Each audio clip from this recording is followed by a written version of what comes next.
Señor, en este día especial te damos gracias porque una vez más tu pueblo está aquí. Ha dejado sus trabajos, has dejado sus compromisos y han venido a este lugar. Bendícelo, Señor, te pedimos. En esta mañana también oramos seguros de que tu Espíritu Santo va a poder obrar en nuestros corazones para entender este mensaje, este seminario que va a ser de gran ayuda para nuestra vida espiritual y para salir de toda y cualquier confusión hecha, Señor. Te pedimos creyendo en el nombre del Padre, del Hijo, del Espíritu Santo. Amén. Amén. Vamos a estudiar uno de los temas más importantes que consideremos para este tiempo. Les pido simplemente su atención y al mismo tiempo saludándoles a cada uno de ustedes que vienen de diferentes lugares, movidos por el interés de aprender, movidos por la necesidad de saber algo más, ¿verdad? Los temas que tocamos no siempre lo van a oír, así que es muy importante que ustedes puedan apuntarlo y que al mismo tiempo lo puedan también estudiar. Saludándoles a cada uno de ustedes, también saludo a mis hermanos que se conectan a través de la página en los diferentes países del mundo, mis hermanos de Chile, Argentina, Colombia, Venezuela, mis hermanos que me escribían de Pakistán, mis hermanos de Estados Unidos, mis hermanos que están en República Dominicana, Paraguay, Uruguay, y desde donde nos estén viendo, también tomen sus apuntes. Los seminarios normalmente los sábados lo hacemos en nuestra página de Mensaje Fiel Prédicas, pero hoy hemos decidido hacerlo en la página principal para que puedan muchas personas ser bendecidas, así como ustedes también. Amén. Muy bien, entonces, permítanme leer el capítulo. Sí. Vamos al libro de Deuteronomios, el capítulo 34. Hoy el seminario tiene por título La muerte de Moisés y el misterio que hay detrás de su muerte. Hoy vamos a estudiar este tema muy importante. Deuteronomios 34. Vamos a abrir la Biblia y quiero que ustedes comprendan muy bien. Vamos a ver si es que nos da el tiempo y si es que no, estaremos haciéndole en horas de la tarde, completando el seminario. Si es que ustedes no logran captar el texto, búsquenlo en voz baja. Y hermanos, voy a leer el verso número 5. Dice así: y murió allí Moisés, siervo de Jehová, en la tierra de Moab, conforme al dicho de Jehová. Ahora pongan atención al verso 6. Y lo enterró en el valle, en la tierra de Moab, enfrente de Bet Peor, y ninguno conoce el lugar de su sepultura hasta hoy. Ahora lean el verso 7. Era Moisés de edad de 120 años cuando murió. Sus ojos nunca se oscurecieron, ni perdió su vigor. Primera cosa que yo quiero argumentar. Es irrefutable, a ver mis hermanas de la primera banca, es irrefutable decir que Moisés no murió, porque la Biblia afirma que Moisés murió de 120 años, pero hay dos cosas importantes que la Biblia menciona. Primero, la Biblia dice que Moisés nunca perdió su vigor cuando murió. Y lo segundo dice que el mismo Dios sepultó a Moisés. Y otra cosa importante, nadie conoce dónde geográficamente está el cuerpo, o por lo menos Moisés fue sepultado. Nadie. Como nadie sabía esto, surgió una creencia dentro del pueblo judío, por así decir, dos corrientes. Voy a abrir paréntesis para decirles algo muy interesante. Ustedes saben que Jesús, la noche que fue capturado, él estaba orando en el monte. ¿Ustedes se acuerdan? ¿Qué monte era ese? Jesús orando en el monte Sinaí. Monte de los Olivos. Jesús estaba orando después de muchos años que ocurrió este suceso. Porque este suceso aconteció en el tiempo cuando el pueblo de Israel casi entra a la tierra prometida. Moisés muere de 120 años y el pueblo lloró su duelo. Si ustedes ven el verso, allí dice que el verso 8, y lloraron los hijos de Israel a Moisés en los campos de Moab 30 días, y así se cumplieron los días de lloro, del luto de Moisés. Después de este acontecimiento pasaron muchos años. Cuando Cristo vino a la tierra, ejerció su ministerio, la última noche que él se sienta con sus discípulos, donde él pone el pan y el vino, hace el nuevo pacto, luego va al monte de los Olivos, es capturado. Pero mientras él oraba esa noche, la Biblia dice con palabras literales que apareció allí Moisés y apareció allí Elías. Bueno, no me sorprende mucho que haya aparecido Elías, pero me sorprende mucho que Moisés aparezca allí. Si nosotros sabemos y hemos estudiado muchísimos temas, y es irrefutable que cuando una persona muere no puede volver después de muerto. Pero la Biblia irrefutablemente dice que Moisés apareció allí.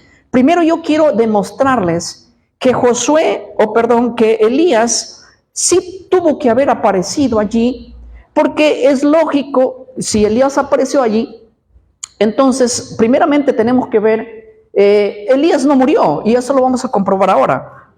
Pero primero quiero que estudiemos ciertos pasajes bíblicos que nos afirman que Moisés apareció allí con Elías, hablando con Cristo. ¿Qué les parece? Vamos al capítulo 17 del libro de Mateo y vamos a leer, porque queremos afirmar este suceso.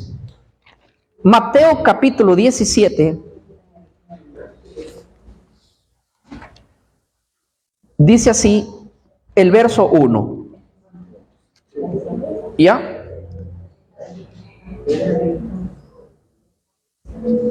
Seis días después Jesús tomó a Pedro y a Jacobo y a Juan, su hermano, y los llevó aparte al monte alto. Y se transfiguró delante de ellos, y resplandeció su rostro como el sol, y sus vestidos se hicieron blancos como la luz. Noten el verso 3. He aquí le aparecieron Moisés y Elías hablando con él. Entonces Pedro dijo a Jesús: Señor, bueno es para nosotros que estemos aquí. Si quieres, hagamos aquí 3 enramadas, una para ti, otra por Moisés y otra para Elías.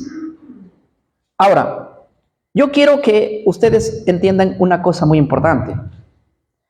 La Biblia dice que Jesús, mientras estaba orando, se transfiguró, su rostro resplandeció, y de pronto aparecieron 2 seres que eran uno, Elías y Moisés, y empezaron a hablar con el Señor.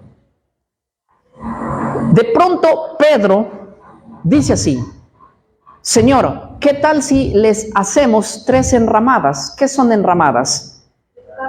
3 chozas, 3 casitas, 3 casonas, 3 sucot, la palabra es sucot, que es cabañas, para que ahí ustedes estén, una para ti, otra para Elías y otra para Moisés. Ahora, la primera pregunta que yo me tengo que hacer es la siguiente. Algunos dicen Lo que apareció allí fue el espíritu de Elías. ¿Fue el espíritu de quién? De Moisés. No fueron ellos necesariamente, dicen algunos. Pero la pregunta es, ¿un espíritu se ve? No, un espíritu no se ve. ¿Un espíritu se toca? No se toca. ¿Un espíritu tiene la necesidad de hacerle una casa? No. A los espíritus no hay que hacerles casas.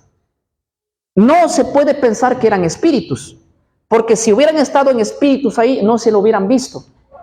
Eran cuerpos presentes, eran cuerpos visibles, eran cuerpos tangibles, como para que Pedro diga, vamos a hacerle 3 casas. Jesús, una para ti, Jesús. Jesús estaba de carne y hueso, por eso necesitaba una casa. ¿Sí? ¿Elías estaba ahí de carne y hueso? Sí. ¿Y también Moisés? Sí. Los 3 estaban de una forma así como ustedes me están viendo a mí, ¿verdad? Entonces, por cierta razón y lógica, no eran espíritus, eran personas literales. El verso 9 dice lo siguiente: cuando descendieron del monte, Jesús les mandó diciendo, no digáis a nadie la visión que el Hijo del Hombre resucitó de los muertos. ¿Qué cosa? Hasta que el Hijo del Hombre resucite de los muertos. ¿Qué cosa les dice? Jesús le dice, no cuenten a nadie la visión. En primer lugar, algunos dicen, no apareció Elías, no apareció Moisés, simplemente fue una visión. Pero hay un gran problema, que la palabra aquí griega es jórama. Y la palabra jórama aquí no quiere decir visión de tener como una visión. Por ejemplo, ahorita yo puedo ver una visión, descender un ángel, y no es que un ángel descendió, es una visión. ¿Está claro? Pero aquí la palabra jórama es, no le cuenten a nadie lo que vieron, no visión en el sentido de soñar o de ver algo, como una película. Ellos no vieron una visión. Aquí el texto dice, no le cuenten a nadie la visión, pero en el texto griego dice, no le cuenten a nadie lo que vieron. Lo que ustedes, ¿qué cosa? Vieron. Y para poder afirmar lo que estoy diciendo, me tengo que tomar de otros textos que explican un texto no claro. A esto se le llama como la exégesis. Los textos no claros son aclarados a la luz, valga la redundancia, de los textos más claros. Me tengo que ir a otro autor para que me diga lo mismo y quizás me aclare mejor. ¿Ya? Vamos al libro de Marcos, el capítulo 9. Libro de Marcos, el capítulo 9. Recomiendo que este video pueda ser compartido porque es un gran estudio muy importante. Marcos, el capítulo 9, voy a leer el verso 3. Esto está pasando lo mismo, mira, que repite, lo mismo que repite Mateo, lo está diciendo Marcos. Vamos a leerlo desde el verso 2. 6 días después, Jesús tomó a Pedro, a Jacobo, a Juan, los llevó aparte solos a un monte alto y se transfiguró delante de ellos. Y luego dice, y sus vestidos se volvieron resplandecientes, muy blancos como la nieve, tanto que ningún lavador, bueno, en fin. Lo que me interesa es el verso 4. Y les resplandeció y les apareció, ¿qué dice? Elías con Moisés hablando con Jesús. ¿Apareció ahí o no apareció? ¿Estaban allí? Sí, físicamente aparecieron. Pero si ustedes leen conmigo el verso 9, dice así: y descendiendo ellos del monte, les mandó que a nadie dijesen lo que habían visto, sino cuando el Hijo del Hombre hubiese ¿qué? Resucitado de los muertos. Se dan cuenta que aquí le dice, lo que ustedes vieron a Elías y Moisés, no cuenten a nadie hasta que después de la resurrección. Pero yo quiero decirles, aquí les dice, lo que vieron no cuenten. En Mateo dice, no cuenten la visión. La palabra visión, jorama, quiere decir también lo que ustedes vieron. ¿Sí? Literal, así vieron. Esto hay muchas pruebas bíblicas para mostrar que no fue una visión como entendemos, sino una visión de ver, de mirar. Y esto lo afirma categóricamente este pasaje. Y también lo afirma el libro de Lucas, el capítulo 29. Cuando ustedes ven Lucas, el capítulo 9, también van a encontrar algo similar. Los autores están poniendo sus testimonios para que quede claro ante nosotros. Lucas 9, el verso 28 dice: aconteció como 8 días después de estas palabras que tomó a Pedro, a Juan, a Jacobo y salió al monte a orar. El mismo suceso. El verso 30 dice: y he aquí 2 varones que hablaban con él, los cuales eran Elías y Moisés. También el mismo suceso, los mismos acontecimientos que vemos en los otros pasajes. Ahora, yo les quiero decir categóricamente que Elías y Moisés, en primer lugar, no eran espíritus. Ya les expliqué el por qué. En segundo lugar, no fue una visión colectiva que tuvieron, ¿sí? Porque no, la pregunta es, si fuera una visión, ¿quién vio la visión? ¿Pedro? ¿Los apóstoles? Todos hubieran visto la visión, pero no fue una visión literal en el sentido de la palabra, sino una visión de verlo, de contemplarlo, de visualizarlo. Ya.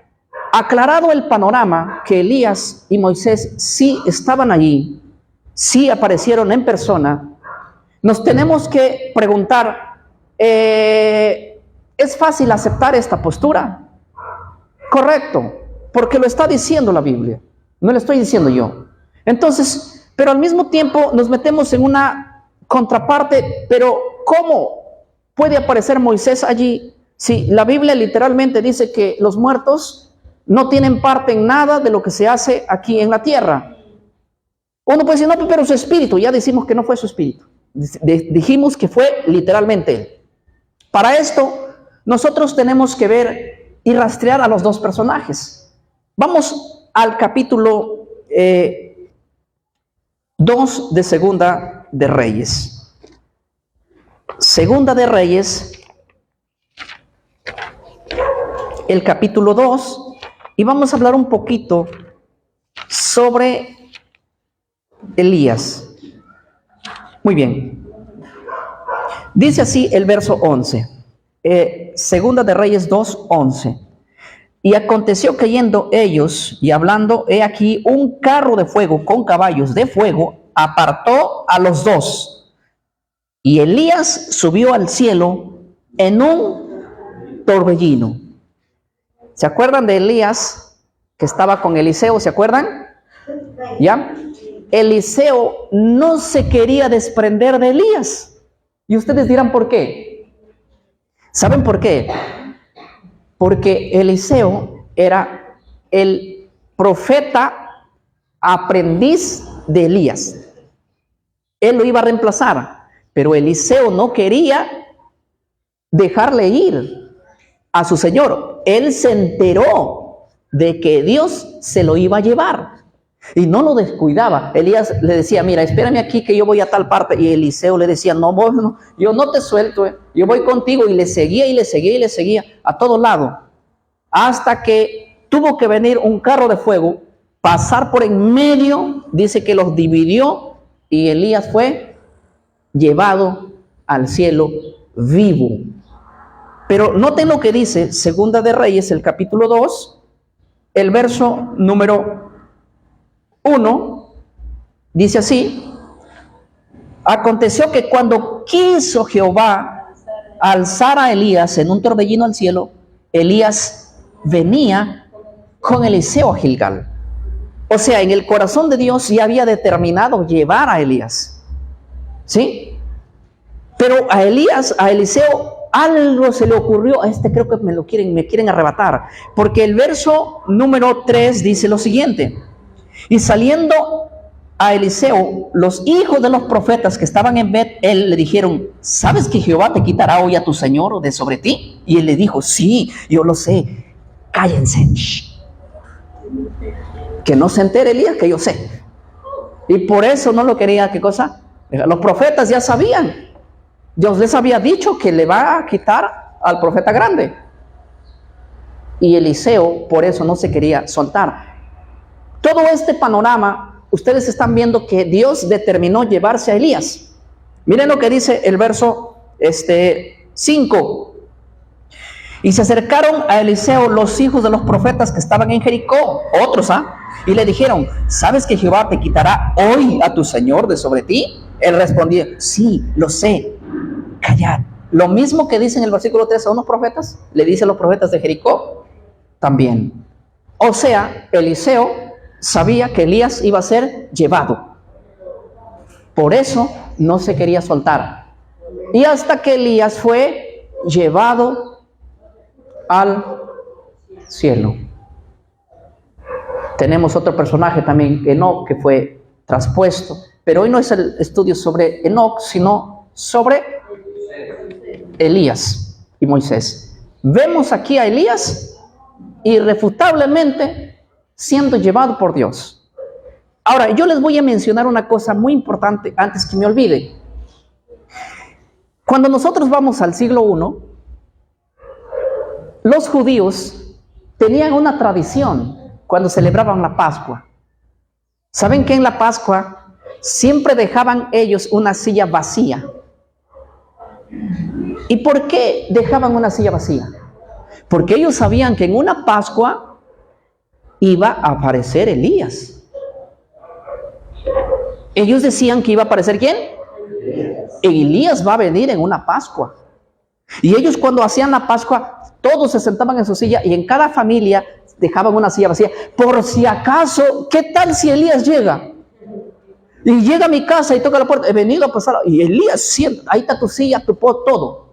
Entonces los judíos por tradición creían eso. Pero la pregunta es ¿por qué creían que en Pascua iba a venir y aparecer Elías? ¿Saben? Es algo interesante. Pero cuando apareció Elías, esa noche con Cristo, era 14. ¿Y qué se celebraba el 14? Pascua. No se equivocaron los judíos en saber que Elías iba a venir un 14. Y cuando ustedes ven a Jesús en el monte de la transfiguración, era 14. Era el día 13 por la noche. La pregunta es, ¿qué fecha es 13 por la noche? 14. Se dan cuenta que ellos acertaron que Elías sí vendría para una Pascua. Pero lástima que a nadie le visitó.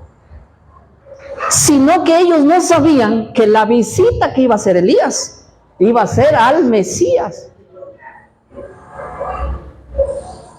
Pero en algo no se equivocaron, en que sí iba a venir Elías para una Pascua. Amén. Esto es interesante, pero no es tan difícil estudiar este punto de Elías. Ahora, lo más difícil es para algunos ver a Moisés allí. Y hoy vamos a estudiar algo muy importante. Por eso este tema, este seminario se llama La muerte de Moisés y el misterio detrás de esa muerte. Y ahora vamos a descubrir el misterio que hay detrás de la muerte de Moisés. Aclarando el punto que Moisés sí murió, también aclaramos el punto que Moisés apareció en el monte de la transfiguración. Es irrefutable ambas cosas. Lo que hay que hacer esta mañana es reconciliar las dos cosas. Como Moisés sí murió, va a aparecer. Y si es que Moisés apareció y está muerto, es espiritismo. Y si Jesús está hablando con Moisés allí, es espiritismo. Entonces, ¿cómo arreglamos el asunto?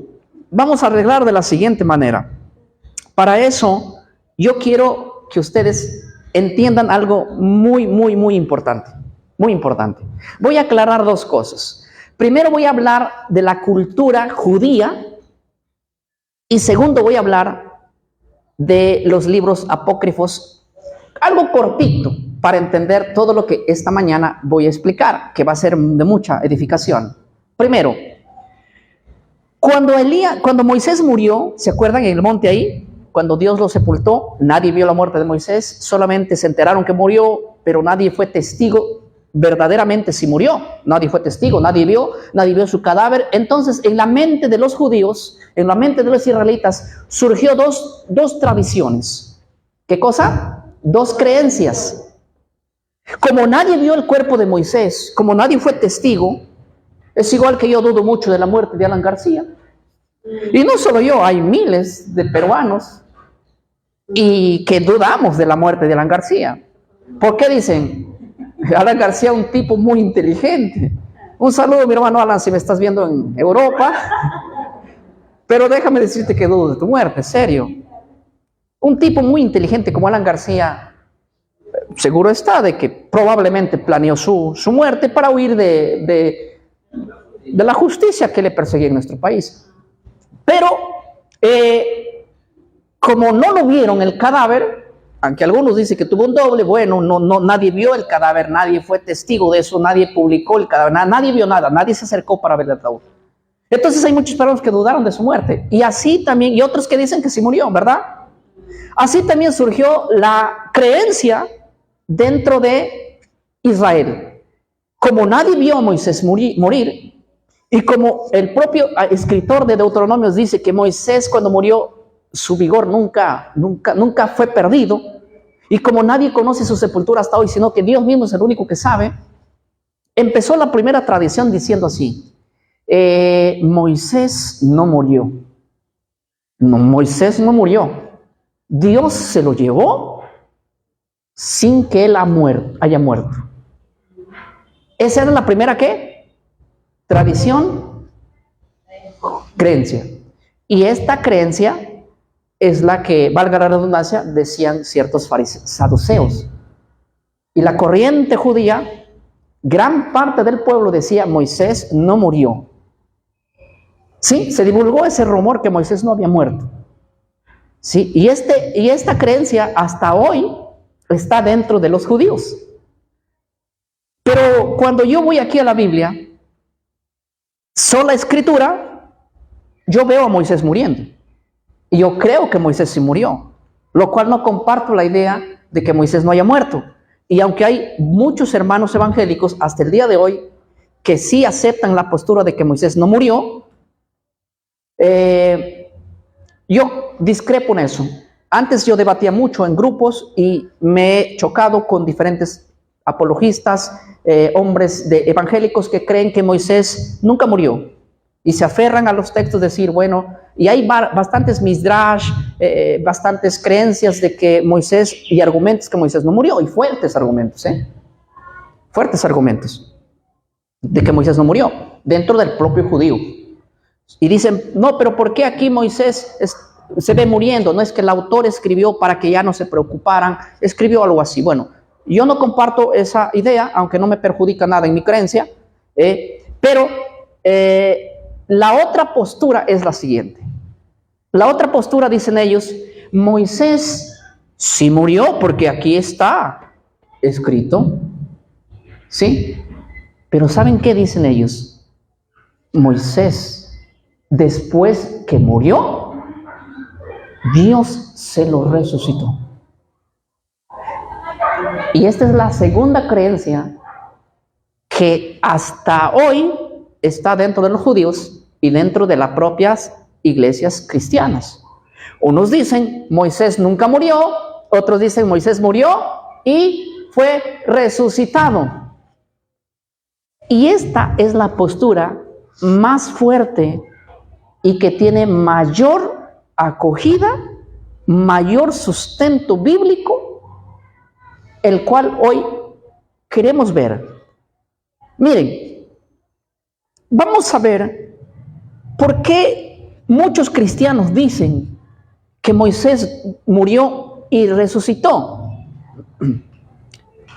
Primeramente, yo quiero que ustedes vayan conmigo al libro de Judas. Judas. Judas, el capítulo 1. Aunque Judas tiene solamente un capítulo, ¿sí? Vamos entonces al capítulo 1 del libro de Judas. El verso lo voy a leer, ¿ya? El verso número 9. Pongan mucha atención. Dice así: pero cuando el arcángel Miguel contendía con el diablo, disputando con él, ¿qué dice? Disputando con él por el cuerpo de Moisés, no se atrevió a profanar juicio de maldición, sino contra él, sino que dijo que el Señor te reprenda. ¿Qué es lo que vemos aquí? Aquí vemos en Judas 1:9 que el arcángel Miguel estaba disputando con el diablo sobre el cuerpo ¿de quién? Ya, yo les hago una pregunta, iglesia. ¿Por qué pelearíamos por un cadáver? Moisés estaba muerto y de pronto apareció ¿quién? Hermanos, hay que saber que una persona cuando muere se desintegra después de un tiempo, pero aquí la Biblia nos menciona que el cuerpo de Moisés, antes de ser desintegrado, apareció el arcángel Miguel y empezó a pelear, a tener un conflicto con el diablo. Y la gran pregunta es, ¿por qué apareció el arcángel Miguel para disputar un cuerpo muerto que no sirve para nada? Otra cosa que les quiero decir, cada vez que aparece el arcángel Miguel en la Biblia, siempre aparece en son de defensa o en son de resurrección. ¿Qué? Cuando el arcángel Miguel aparece ¿en qué? En son de defensa o de resurrección. ¿Quieren un ejemplo? Les voy a dar dos. Primeramente, acompáñenme conmigo al libro de Daniel, el capítulo 12. Y ustedes van a ver que ahí aparece el arcángel Miguel, pero cada que aparece para librar, en son de ayuda, como les dije, pero también en son de resurrección. O sea, el arcángel Miguel cuando aparece en la Biblia siempre aparece para librar, en son de ayuda, pero al mismo tiempo en son de resurrección. Daniel, el capítulo 12, dice así el verso número 1. Lo voy a leer. ¿Me permiten leerlo? Ya. En aquel tiempo se levantará Miguel, ese es el arcángel, ¿ya? El gran príncipe que está de parte de tus hijos de tu pueblo.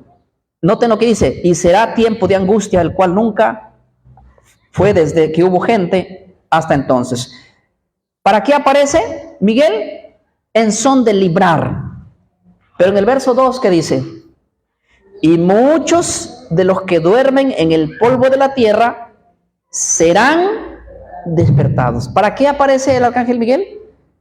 En son de librar al pueblo y en son de resurrección. Cuando aparece el arcángel Miguel, siempre hay ¿qué?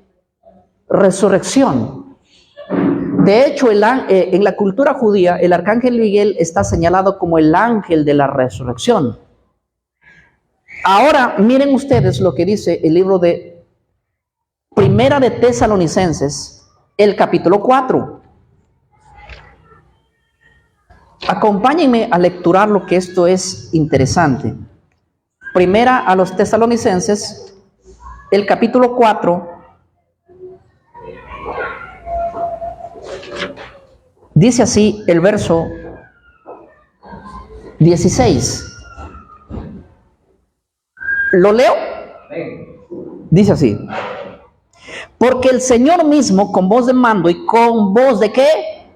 De arcángel y con trompeta de Dios descenderá del cielo, y los muertos, ¿qué dice? en Cristo resucitarán primero. Ustedes van a ver que de nuevo aparece aquí el arcángel. ¿Y aparece para qué? Para dos cosas. Para librar a su pueblo y para resucitar ¿a quién? A su pueblo. Amén.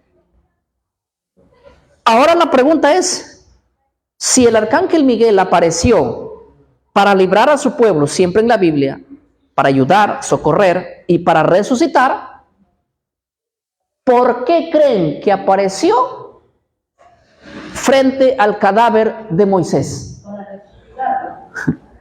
No hay necesidad de explicarlo. Apareció para resucitarlo.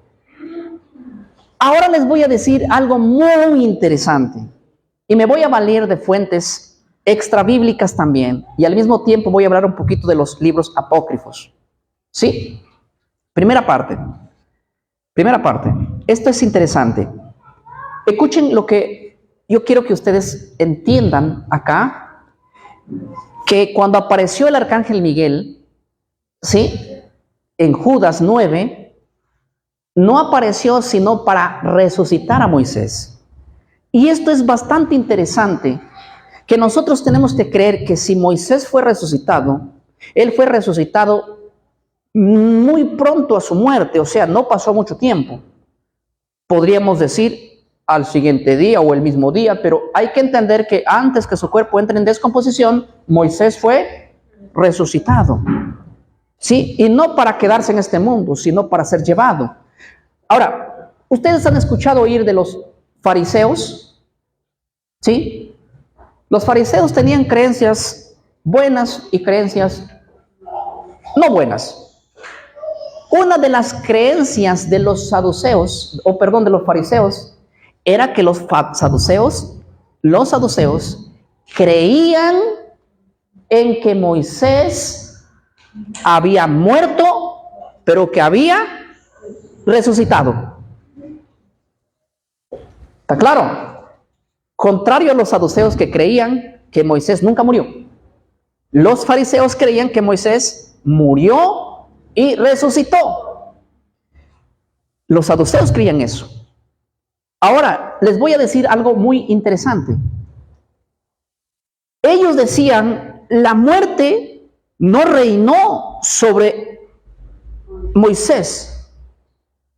¿Por qué no reinó sobre Moisés? Porque aunque Moisés murió, él fue resucitado. Ahora, ¿a qué corriente pertenecía el apóstol Pablo? ¿Él era saduceo o era fariseo? Él era fariseo. Ahora, la otra pregunta que les voy a hacer es la siguiente. Ustedes saben que cuando Pablo vino a Cristo, dejó muchas tradiciones de los fariseos. Muchas tradiciones. Pero ustedes sabían que que Pablo no descartó la tradición que decía que Moisés ha resucitado. ¿No sabían? Pablo, en una carta que le escribe a la iglesia de Roma, le dice la misma creencia que tenían los fariseos sobre Moisés. Léanlo conmigo. Romanos, el capítulo 5, el verso número 14. Romanos, el capítulo 5, dice así, el verso número 14. ¿Me permiten leerlo, hermanos? Ya. Dice así. Porque, 5:14, ¿no?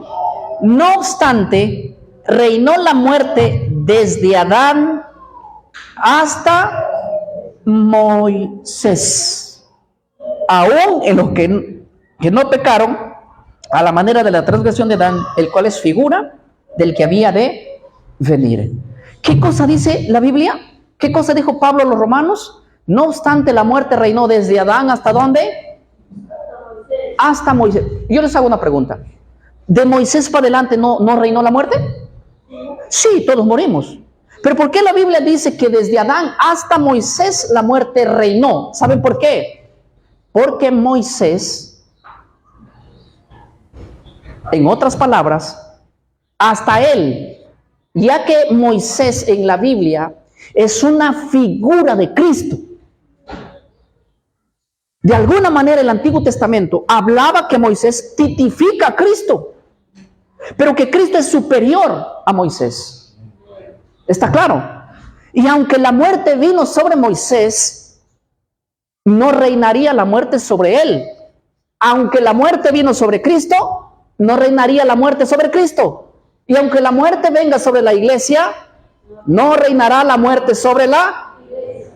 Moisés resucitó según la tradición judía, según la creencia de los fariseos, según la creencia de Pablo, según la creencia mía y según la creencia de millones de cristianos. Moisés murió y resucitó. Cristo murió y resucitó. Los cristianos que han muerto van a... Moisés representa a todos los que han muerto en salvación, que van a resucitar. Y Elías representa los cristianos que verán al Señor dichosos sin pasar por la muerte. Moisés representa la ley. Elías representa la profecía. En otras palabras, Elías y Moisés representan a la palabra de Dios. Por eso la Biblia tiene ley y profecía. Cuando ustedes encuentren en la Biblia la ley y el testimonio, ¿quién es representado como la ley y el testimonio? Se refiere a la palabra de Dios. A la ley y al testimonio, si no hablaren conforme a esto, es porque no les ha amanecido. ¿A qué estaba señalando? ¿Cuál es la ley y cuál es el testimonio? La palabra de Dios. ¿Y quién es el representante de la palabra de Dios? Elías y Moisés. La ley y el testimonio. A esto en Apocalipsis se les conoce como los dos testigos. Los dos testigos son la ley y el testimonio. Es la palabra de Dios. La bestia que surgió del abismo y hizo guerra, ¿verdad? No va a matar a Moisés, no va a matar a Elías como piensa el dispensacionalismo. La bestia lo que hizo guerra es a la ley y al testimonio, a la palabra de Dios. Pero hoy no me desvío el tema de los dos testigos. Lo que quiero decir es que Pablo, que era rabino y que creía en que Moisés había resucitado, después de venir a Cristo, no descarta la idea, no desecha esa idea y dice que Moisés, la muerte reinó de Adán hasta Moisés. Y da el punto allí, ¿hasta quién? ¿Por qué? Porque sobre Moisés no reinaría la muerte, ya que él representaría una tipificación de Cristo y de todos los cristianos que un día van a resucitar cuando aparezca el arcángel Miguel. ¿Sí? Y ustedes sabían muy bien que al que se le llama el arcángel Miguel, según la creencia según la creencia del Mishdra, según la creencia de los judíos, se le compara como semejante a Dios. Hoy no voy a hablar sobre el arcángel Miguel, pero las únicas denominaciones que yo conozco que no creen que el arcángel Miguel es un ángel o que es un ángel son muy pocas, y dentro del mundo evangélico, en nuestra rama. Pero cuando tú estudias la Biblia a profundidad, vas a encontrar que el arcángel Miguel no es nada más y nada menos que el mismo Cristo. Y así lo creyeron todos los padres de la Reforma, los padres de la Iglesia, lo creyeron así las denominaciones más principales y estudiosas. ¿Qué es? ¿Por qué? ¿Por qué el arcángel Miguel es Cristo? Porque la palabra Miguel en el hebreo es Mica, que significa semejante a Dios, el príncipe de los ángeles. No es cualquiera. Yo les hago una pregunta. ¿Ustedes creen que el que resucita es un ángel? ¿Quién se hizo llamar así? La resurrección y la vida. Cristo. ¿Sí? Los más grandes exponentes de todos los siglos siempre han afirmado que el arcángel Miguel es Cristo. Es en serio. Hasta Martín Lutero creía eso. Y los reformadores también. Pero hoy no entramos a ese tema. Lo que quiero decirles es que Cristo va a venir Porque con voz de mando y con voz de ¿qué? ¿Ustedes creen que Cristo va a tomar la voz de un arcángel que es inferior? No, Él viene con su propia voz, con voz de arcángel, porque Él es el arcángel Miguel. Ahora, Él es la resurrección y la vida, cuando hablamos de Él. Entonces, yo quiero mencionarles algo muy importante, espero que el tiempo no me traicione. Voy a mencionar algo muy interesante. Podríamos seguir en esto, pero voy a tratar de ser un poco más puntual. Ahora, permítanme decirles algo muy interesante. Esto sí quiero que lo tomen muchísima atención, hermanos, porque esto es valiosísimo. Valiosísimo, joya, joya, joya. Primicia. Ahora, el libro de Judas 1:9, ¿qué cosa decía Judas 1:9? Que el arcángel Miguel estaba peleando, ¿por qué? Por el cuerpo de Moisés. Muy bien. Ahora yo menciono una cosa muy interesante. El gran detalle es que el libro de Judas solo es una fracción citada de otro libro que ya existía en el siglo I. ¿Saben cómo se llamaba ese libro? La Ascensión de Moisés o el Testamento de Moisés. Este libro, que fue escrito por judíos de la tradición rabínica de los saduceos o de los fariseos, ellos relataban allí lo siguiente: que Moisés, después que murió, vino Dios y lo resucitó. Ellos dicen así. Y que cuando él vino, se le presentó el diablo, ¿sí? Y el diablo se le opuso diciendo: no vas a resucitar a Moisés, porque Moisés me pertenece. Recuerda lo que te agarró a garrotazos allá en el desierto. Entonces, por esa razón, él no debe ser resucitado. Y yo digo, si el diablo se atrevió a reclamar el cuerpo de Moisés como suyo, ¿qué no se atreverá a reclamar a nuestro cuerpo de nosotros?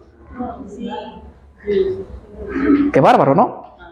El diablo quería que esa alma le pertenezca a él. En otras palabras, vamos a entrar en la mente evangélica. Y Dios, ¿qué cosa? Trajo victoria y lo resucitó. Eso dice el libro La Ascensión de Moisés. Este libro, de hecho, es un libro que no está escrito en la Biblia, es un libro apócrifo. ¿Qué es un libro apócrifo?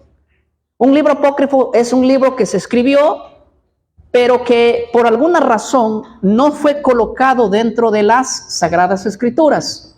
Cuando se juntaron ciertos concilios, otro día le vamos a dar el crédito a la Iglesia Católica, y hicieron estas compilaciones del Nuevo Testamento, dejaron por fuera muchos libros. Hoy no hablaremos del canon, pero simplemente quiero decirles que dentro de varios libros que se escribieron en el siglo I, no entraron en la Biblia. Ciertos libros, por votaciones inclusive hicieron qué libros entraron, qué libros no. Bueno, en fin, hoy no hablo del canon. Lo que quiero decirles es que algunos libros que quedaron fuera, uno de ellos fue el libro La Ascensión de Moisés. Cuando Judas escribió Judas 1:9, ¿de dónde sacó Judas esa información? ¿De dónde conocía Judas que el arcángel Miguel peleó con Cristo, o con Satanás, perdón? ¿De dónde sacó esa información? ¿De dónde sacó Judas esa información? De la tradición judía, de la tradición de los rabinos, fariseos, y del libro La Ascensión de Moisés, que existía para ese tiempo. O sea, Judas lo que está haciendo es citando a un libro extra bíblico, no canónico, y de ahí lo trae la información y lo coloca acá. Y una vez que lo coloca aquí, lo plasma. ¿Judas 1:9 es palabra de Dios? Sí, hay que creer que fue así. No, pero pastor, pero Judas está citando un libro apócrifo. Nosotros no creemos en los libros apócrifos. No creemos en los libros apócrifos en su totalidad. Pero la parte que un autor cita, eso sí es creíble, eso sí es cierto. Les voy a decir un poquito sobre los libros apócrifos. Hay muchos libros apócrifos que se escribieron en el Antiguo Testamento y en el Nuevo Testamento que no entraron en el canon. Pero no todo lo que los libros apócrifos dicen es mentira. Hay ciertas verdades. Y si un autor bíblico cita un libro apócrifo, un párrafo de ese libro apócrifo y lo pone aquí, es porque fue cierto. Aunque nosotros no creemos en su totalidad en el libro de la ascensión de Moisés, pero Judas citó que ese acontecimiento de la resurrección de Moisés fue cierta y la plasmó en la Biblia, entonces esa es cierto.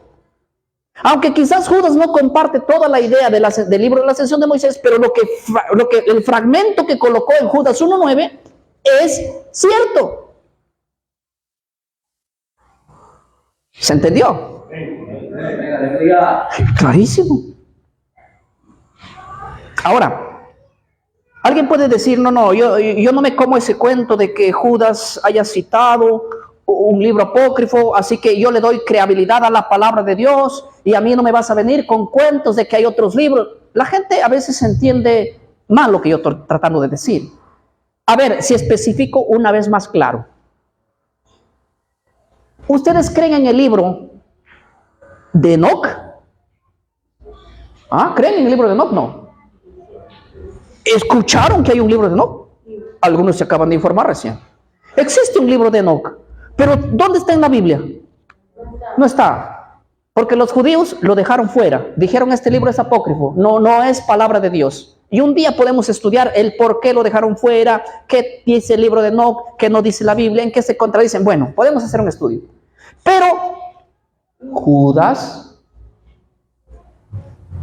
cita al libro de Enoc y lo da como válido, pero no a todo el libro, sino a lo que él cita. Lean Judas 1:14. Esto es lo que estoy tratando de enseñarles, que aunque un autor cite a un libro que nosotros no lo tomamos como palabra de Dios, pero a la parte que él le cita, a esa sí hay que tomarle como palabra de Dios. ¿Qué dice Judas 1:14?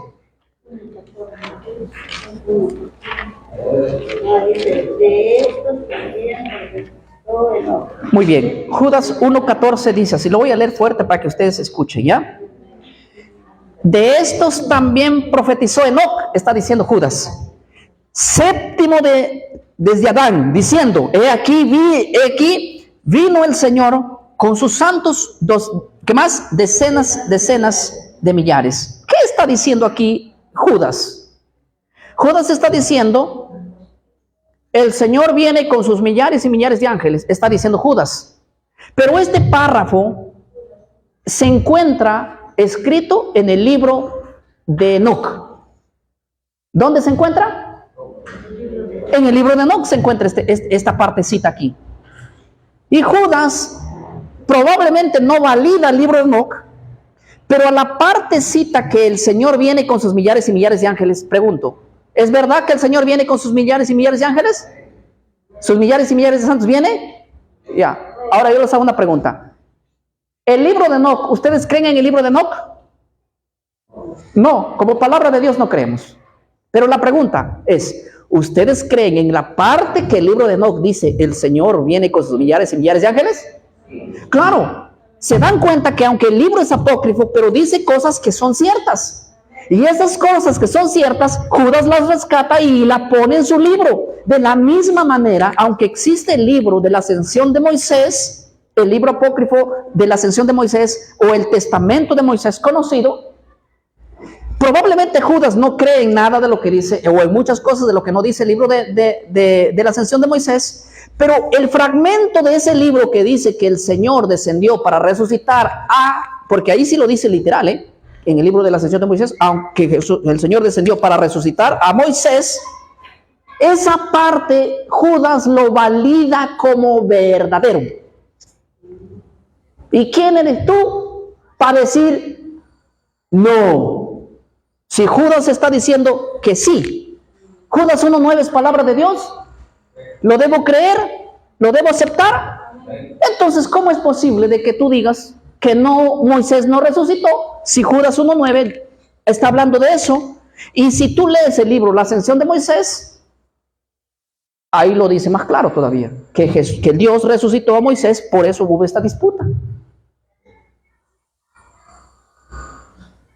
Yo creo que se entendió clarísimo, ¿verdad? Ahora, no es la primera vez que un autor bíblico cita otros libros para validarlo como cierto. Por ejemplo, mira, yo les voy a dar un ejemplo. En el libro cuando nosotros vamos, por ejemplo, al libro de Números 21:14, Moisés ahí está citando a un libro apócrifo llamado el libro de la batalla de Jehová. O sea, existía un libro apócrifo llamado el libro de la batalla de Jehová. Y en el libro de Números, el capítulo 21, el verso 14, lo que escribió ahí Moisés es un plagio a ese libro. Valida lo que dice ese libro, pero en ese versículo. ¿Está claro? Por ejemplo, mira, ve. En el libro de Josué, el capítulo 10, el verso 13, Josué está citando a un libro llamado el libro de Joser. Sí, o el libro de Jaser, perdón. El libro de Jaser es un libro judío, también, del Antiguo Testamento, que no está en la Biblia, pero que tiene muchas cosas muy importantes como información. Y en el libro de Josué 10:13, Josué cita al libro de Jaser, literalmente. ¿Creemos en el libro de Jaser? No. ¿Creemos en el libro las batallas de Jehová? No. Pero lo que fue citado de ese libro dentro de la palabra de Dios sí la creemos, ¿verdad? Porque es válido. Pablo, por ejemplo, el apóstol Pablo, él citó dos textos bíblicos. O sea, en la Biblia están dos textos bíblicos que Pablo escribió que no están en ningún libro apócrifo, sino en los libros de los poetas filósofos. Y lo valida como palabra, lo pone, y al ponerlo en la Biblia, ese que escribió un poeta pagano, escribió frases muy buenas. Y al Pablo copiarlo a él y ponerlo dentro de la Biblia, lo que dijo ese poeta pagano ahora se convirtió en palabra ¿de quién? De Dios. ¿Pablo creía en toda la filosofía que escribieron esos paganos? No, pero en la frase que dijo él, sí. O sea, el hecho de citar a un libro apócrifo no significa que debemos creer en todo, sino en lo que validamos, en lo que consideramos que creíble y válido. Por ejemplo, si ustedes van a 1 de Corintios, el capítulo 15, el verso 33, Pablo está citando a un poeta llamado Epiménides del siglo 6 antes de Cristo. Ese pasaje bíblico ahí mencionado en 1 de Corintios, el capítulo 15, el verso 33, ¿sí? Es un pasaje bíblico que nosotros lo tomamos como palabra de Dios, pero que eso lo escribió un pagano. Cuidado.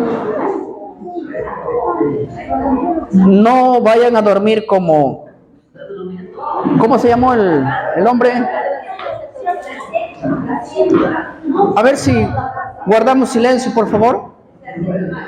A ver, hermanitos, silencio, ¿ya? Vamos a tratar de poder no desconcentrarnos del tema. ¿Qué cosa dice 1 de Corintios 15, 33? Escuche lo que dice, ven.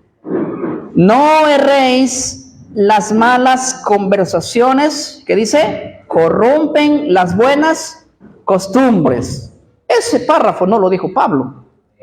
Ese párrafo lo dijo un hombre llamado un poeta pagano, filósofo del siglo 6 antes de Cristo, llamado Epiménides.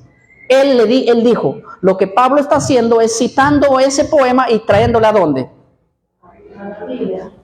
¿Se convirtió en palabra de Dios? Sí. ¿Pero fue inspiración de Dios? Lo hizo un pagano y lo valida como bueno y lo plasma aquí y o sea, todo lo que alguien dijo y citado por alguien y puesto en la Biblia ya se convierte en creíble, irrefutable. Si ustedes leen, por ejemplo, Hechos 17:28, Pablo está citando a un poema llamado Fenómenos de Arato, de Cilicia, del siglo 3 antes de Cristo. ¿Sí? O sea, Pablo de nuevo está citando a otro poeta pagano del siglo 3. Fenómenos. Y lo plasma su escritura aquí y lo validamos nosotros como palabra de Dios. Pero por eso, ¿debo creer todo lo que escribió Fenómenos? No, solo lo que escribió esa parte validamos. De la misma manera, los libros apócrifos, aunque no todo es en su totalidad creíble, Lo que los autores bíblicos lo citan, eso sí es creíble. Eso sí se debe de aceptar. Eso sí se debe de creer. Entonces, les voy a decir una cosa importante. El libro de Judas cita una vez más al libro La Ascensión de Moisés y valida la resurrección de Moisés. Por eso es que creemos que Moisés sí resucitó. Entonces, cuando Moisés aparece en el monte de la transfiguración, allí parado, ¿estaba Jesús cometiendo espiritismo? ¿Estaba hablando con el espíritu de un muerto? No, estaba Moisés ahí, sí. Ya lo leímos y vimos el por qué. Entonces, ¿por qué está Moisés ahí? Porque aunque Moisés murió, fue resucitado. Aunque Elías nunca murió, estuvo ahí presente. Y estuvieron tres cosas importantísimas. Pongan mucha atención.